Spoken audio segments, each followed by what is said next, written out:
All right, welcome to the deep dive, everybody. Today, we're going deep on something that's, well, kind of universal, but also super personal. Yeah, it's one of those things, right? Like, we all deal with it every single day, but we don't always, stop and think about it. Exactly. It's like background noise almost. Oh. But today, we're turning up the volume on that background noise.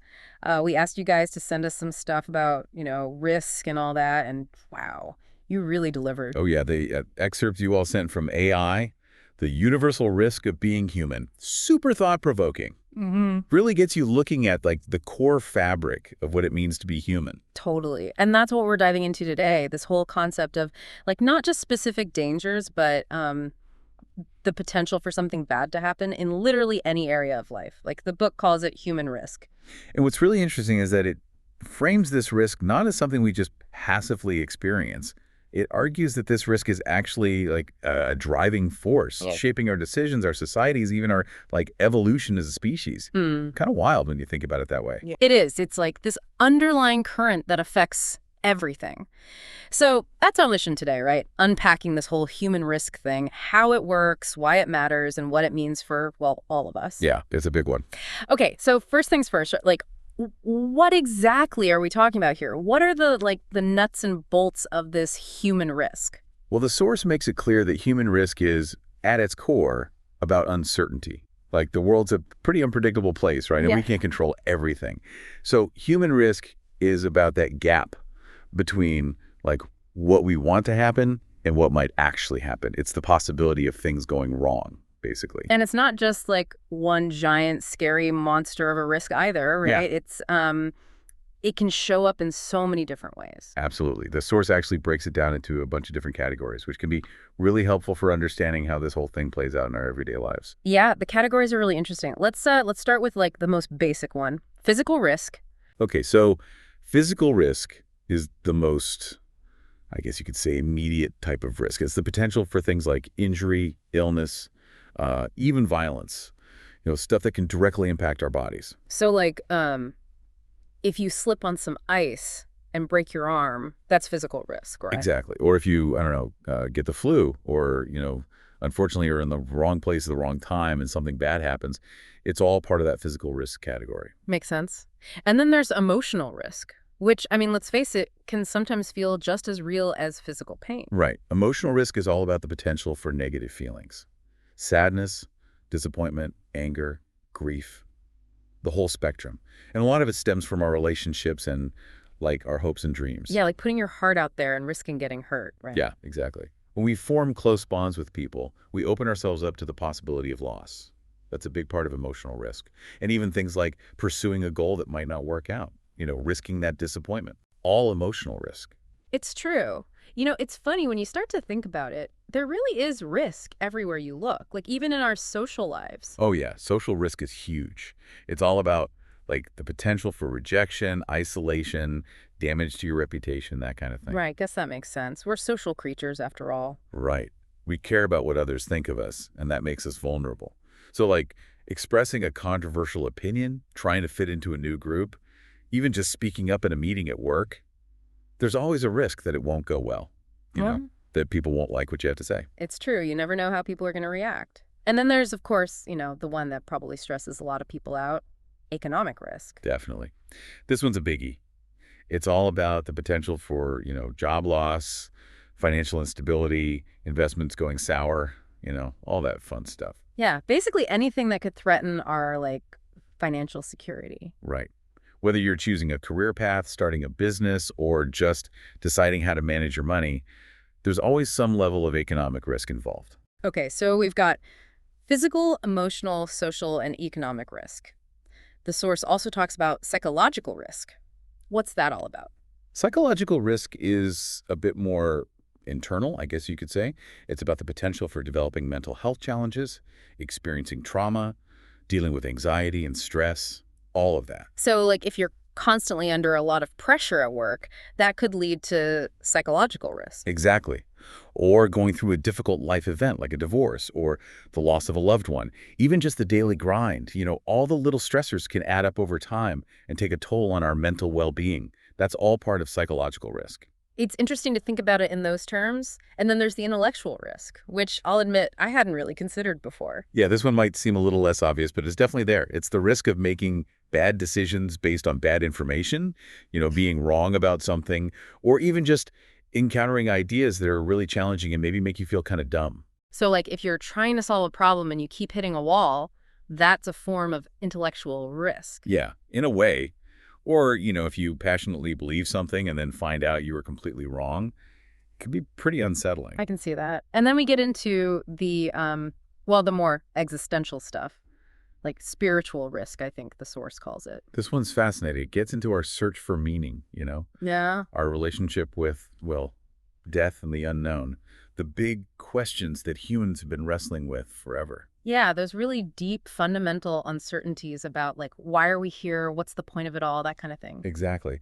And the source argues that these questions and the anxieties that come with them are a fundamental part of the human experience. It's like a risk inherent to our very existence. Wow, it really is a lot to think about. And the source doesn't just focus on individual risk either. It also talks about how this concept plays out in, the grand scheme of things. Right. It makes the argument that, human history is basically a story of how we've tried to manage risk, from like our earliest ancestors figuring out how to avoid predators to today, where we're facing things like global pandemics and climate change. It's all about mitigating risk. So like all of our inventions and advancements, our social structures, all of that, it's all a response to this fundamental risk that we're talking about. In a lot of ways, yeah. Think about like the development of agriculture. That was a huge step in reducing the risk of starvation, or the invention of antibiotics, which dramatically lowered the risk of dying from infections. Even things like forming governments and legal systems can be seen as ways to minimize the risks of chaos and violence. It's all about creating order and stability in a world that's inherently uncertain. It's like we're constantly trying to build these like safety nets around ourselves, even if we're not always conscious of it. Totally. And it's not just on a societal level either. The source even talks about how this constant presence of risk has shaped our biology. Really? How so? Well, think about our fight or flight response. That's a direct result of needing to survive in a dangerous environment. Our immune systems are constantly working to protect us from disease. Even, some of our personality traits might be linked to how our ancestors dealt with risk. So like if someone's naturally cautious, that could be an evolutionary adaptation to a risky environment. That's the idea. And on a more basic level, our bodies are always trying to maintain this state of balance, what they call homeostasis, in the face of, all sorts of internal and external threats. It's amazing to think about how deeply this idea of risk is woven into everything. And the source even connects it to like our philosophical inquiries. Yeah, that's a really interesting point. Philosophy, in all its different forms, has always been grappling with the big questions about risk and uncertainty. Like, how do we make sense of our existence when we know that nothing is guaranteed? How do we make ethical choices when there's always a chance of unintended consequences? How can we ever be sure of anything when our knowledge is always incomplete? These are all questions that philosophers have been debating for centuries. It's like even our most abstract thoughts are touched by this reality of risk. The source even brings up physics and mathematics, which you'd think would be all about certainty. Yeah, it's funny, right?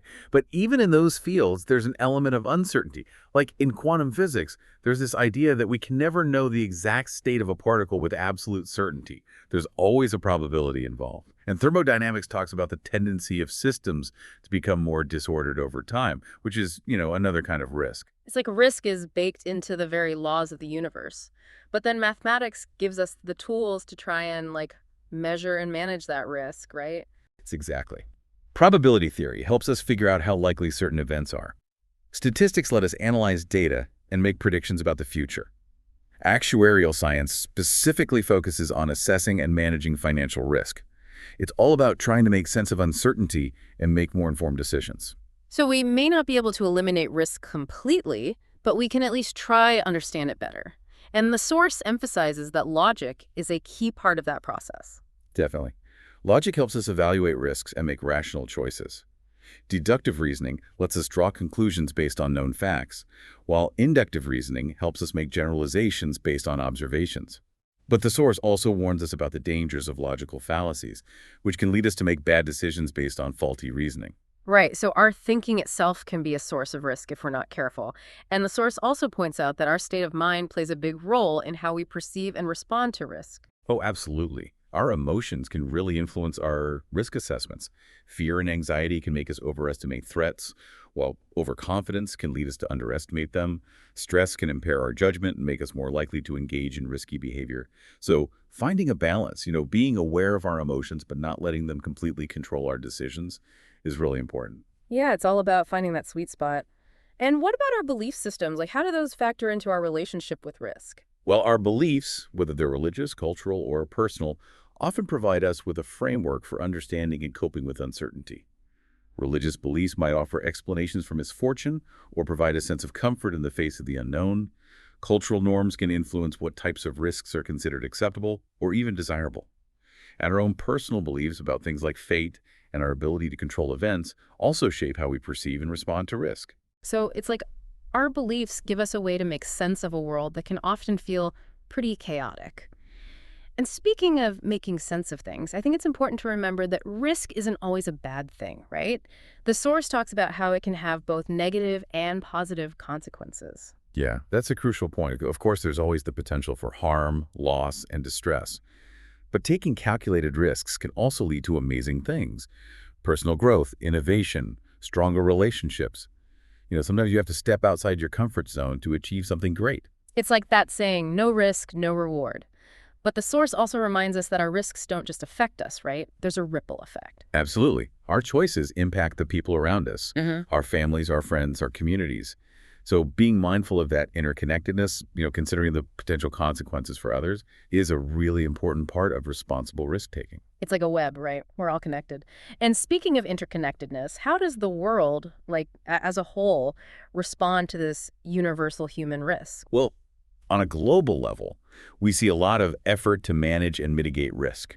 Governments create regulations to keep people safe. We have healthcare systems to deal with health risks. Financial markets have all sorts of complex mechanisms for dealing with economic uncertainty. International organizations work together to address things like pandemics and climate change. It's a constant process of trying to create stability and security in a world that's always changing. It sounds like a huge undertaking. And of course, all of this raises some pretty big ethical questions, which the source also touches on. Yeah, there are a lot of tricky issues to consider, like when is it okay to take a risk that might harm others? Who's responsible when things go wrong? How do we balance individual freedom with the need to protect society as a whole?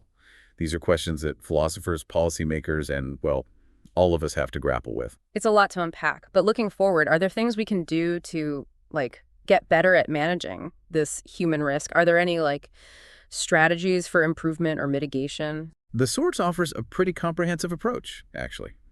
A big part of it is education and awareness. Helping people understand risk, how to assess it, and how to make informed decisions. It also talks about the importance of risk assessment and management, which involves systematically identifying and evaluating risks and then coming up with strategies to deal with them. Technology can play a big role here too. Things like advanced medical treatments and artificial intelligence can help us prevent and mitigate all sorts of risks. So using technology to build better safety nets, essentially. Yeah, exactly. And then there's the role of government and policy. Creating regulations and laws that promote safety and protect people from unnecessary risks. Investing in resilient infrastructure, like stronger buildings that can withstand natural disasters. And building social safety nets to support people who are struggling, things like unemployment benefits and healthcare. It's a multifaceted approach, for sure. It sounds like it. And the source even provides some concrete examples of how we can use, calculations and logic to analyze risk, right? Right. Like probability calculations can help us determine how likely a specific event is. Expected value analysis can help us weigh the potential costs and benefits of a decision. Cost-benefit analysis can help us determine whether a particular risk mitigation strategy is worth the investment. And logical deduction can help us identify potential risks and their consequences based on known principles. So even though we can't eliminate uncertainty, we can at least try to be smarter about how we deal with it. But with all this talk about risk and danger, it makes you wonder, why do we even take risks in the first place? What motivates us to, step out into the unknown? That's a great question. And the source actually explores a whole range of motivations. There's the basic survival instinct, of course. Our ancestors had to take risks to find food and shelter. But there's also curiosity, the desire to explore and discover new things, and the pursuit of achievement and recognition, that drive to push ourselves and see what we're capable of. So like ambition and a thirst for adventure. Yeah, and sometimes it's even simpler than that. Sometimes we take risks just for the thrill of it, that adrenaline rush. And of course, our emotions can play a role too. Sometimes we take risks as a way to cope with stress or negative feelings. So it's a mix of like biological drives, personality traits, emotional needs, and, just plain human curiosity. Exactly. And to illustrate all of this, the source gives some specific examples of risks, even categorizing them as necessary versus unnecessary. Oh, yeah. I found that part really interesting. What were some of those examples? Well, one example is risking lives. Like, firefighters take necessary risks to save people from burning buildings, but driving recklessly is an unnecessary risk that puts lives in danger. Another example is risking material possessions. Investing in a business is a calculated risk with the potential for reward, while gambling away your savings is an unnecessary risk with potentially devastating consequences. It's a good way to think about it. Like some risks are worth taking, while others are just foolish. Right. And the source makes it clear that this distinction applies to pretty much every area of life. Relationships, careers, interactions with the legal system, everything. The point is that risk is everywhere, and it's up to us to decide which risks are worth taking. So in the end, it all comes back to that core idea. Human risk is universal. It's woven into the fabric of our existence, as the source so eloquently puts it. And understanding that, really understanding the multifaceted nature of risk, can help us make better decisions, navigate our relationships more effectively, and build a more resilient society. It's about being aware of the risks, assessing them carefully, and making choices that align with our values and goals. Absolutely. It's not about eliminating risk altogether, because that's impossible. It's about understanding it, respecting it, and using that knowledge to live a richer, more fulfilling life. Well said. So as you're listening to this, thinking about all these different aspects of risk, what area of life do you think is most affected by our attempts to manage or avoid risk? What really stands out to you? It's a question that's been on my mind a lot since reading this source material. It's a great question. One that I hope will get everyone thinking about the role of risk in their own lives and in the world around them. It's a topic that deserves a lot more attention, that's for sure. Thanks for joining us on the Deep Dive. This is DigitView.